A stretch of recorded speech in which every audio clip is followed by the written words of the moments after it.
Mapagpalang araw po sa atin lahat. Naku po, nakaranas na po ba lahat ng Facebook user or Meta user dyan ng ganito? Yung bigla na lang yun, expired yung mga Facebook account, or ako lang talaga yung nakaranas ng ganito. Tapos, syempre, kailangan daw mag-login. So, in-okay ko. Pag okay, hindi rin malagin. Tapos pag sa Messenger, ganun din, hindi rin magagamit yung Messenger. Kahit naman pumunta ka sa Instagram, hindi ka rin makapag-message doon sa Instagram.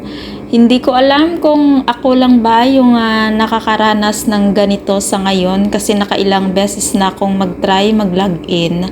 Pero ganun pa rin, hindi talaga siya malalagin. Yun, expired talaga siya. Hindi ko alam nag-expired pala to si Meta.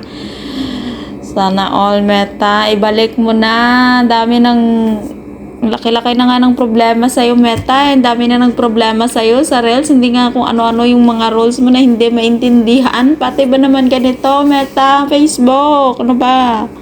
Nako. At kung napanood mong video na ito, baka pwede naman po pakishare and like. And sa hindi pa nakasubscribe ng aking channel, mag-subscribe na po. Ives K. Velasco. Maraming salamat at mapagpalang araw po sa atin lahat.